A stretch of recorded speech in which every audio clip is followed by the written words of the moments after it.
Doctor Who in 2024 owes more to the failed 1990s movie than you realize. Despite the failure of Doctor Who's 1996 movie, the show's modern era just wouldn't be the same if not for certain contributions from Paul McGann's brief spell leading the franchise as the Eighth Doctor. The show's 2004 revival with Christopher Eccleston marked a strong change in tone when compared with Doctor Who's classic era, despite all existing canon remaining in place.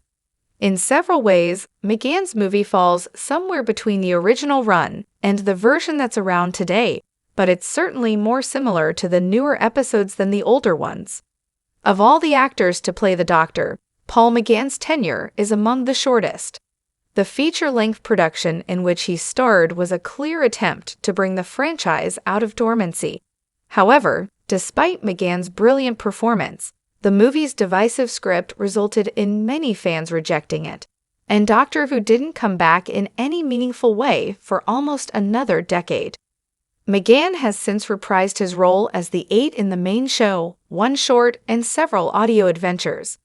Although the fanbase seemingly wasn't ready in 1996, the movie has also made a surprisingly positive impact.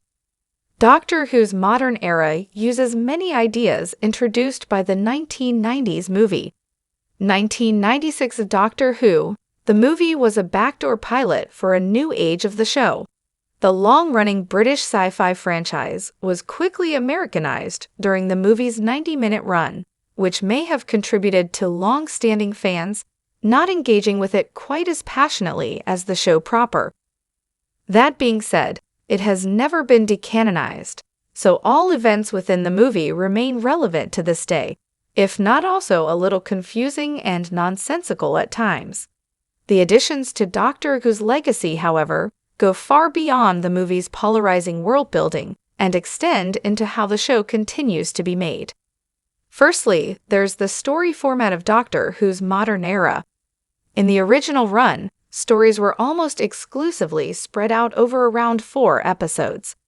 The serialized narratives took weeks to unfold, whereas the story of Doctor Who, the movie, was immediately consumable. Modern Doctor Who episodes aren't as long as the movie, but they're still much more similar to McGann's debut than they are to the classic serials. There's also the matter of how the Doctor was portrayed in 1996. Before the movie, the Time Lord was often characterized as pretty unfeeling toward the plight and emotions of his companions. There's also the matter of how the Doctor was portrayed in 1996.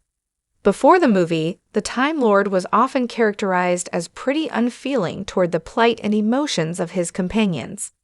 He wasn't evil, but he was more than a little tactless. McGann's Doctor was much more in touch with his emotions, and his iteration of the character was the first to engage romantically with the movie's companion, Daphne Ashbrook's Grace Holloway. Since Grace, the Doctor has gone on to be romantically involved with other characters. The regeneration sequence of Paul McGann's Eighth Doctor into John Hurt's War Doctor is shown in the 2013 BBC short, Night of the Doctor. Finally, Doctor Who, the movie, was incredibly cinematic when held up against older franchise installments. While the film's budget was reportedly only around the $5 million mark, that was a huge amount more than had been spent on any of the serials the BBC had previously produced. That level of care regarding Doctor Who's aesthetic has carried over into the revival era, with the show's dynamic and exciting camera work standing out as a huge appeal. Included in this point is the movie's title sequence, which could be viewed as the blueprint for the TV intros that have followed it. Doctor Who's 1990s movie was flawed, but still deserves credit. Doctor Who's first and only movie is very far from perfect, as well as introducing bizarre pieces of canon, such as the Doctor being half-human. The 1996 effort twisted other aspects of the franchise's world, almost to the point of being unrecognizable. It has some good moments, but it's a largely awkward viewing experience. Despite all of its downsides, Doctor Who is still better off overall for the movie's existence.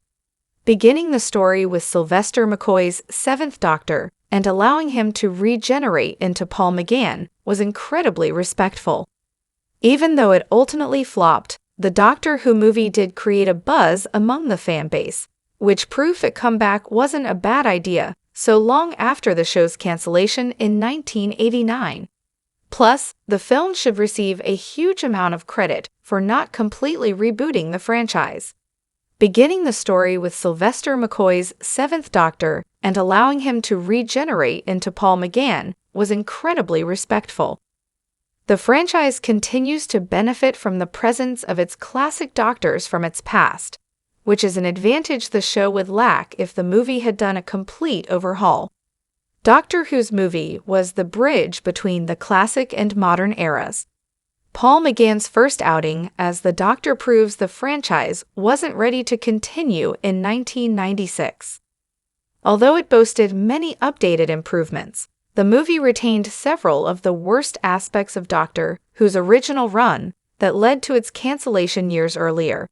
Because of this, Doctor Who, the movie comes across as its own thing, not recognizably aligned with the classic era or the post-2004 episodes. However, without the movie being produced, the show might never return at all. The project allowed the BBC to see what still worked from the classic era, which changes were effective, and which ones were poorly made. At the time, perhaps fans weren't ready for the fictitious sci-fi universe to be altered so drastically. To modern Doctor Who audiences, the 1996 movie seems much more recognizable as the newer version of the franchise, albeit with a few remnants of the old regime.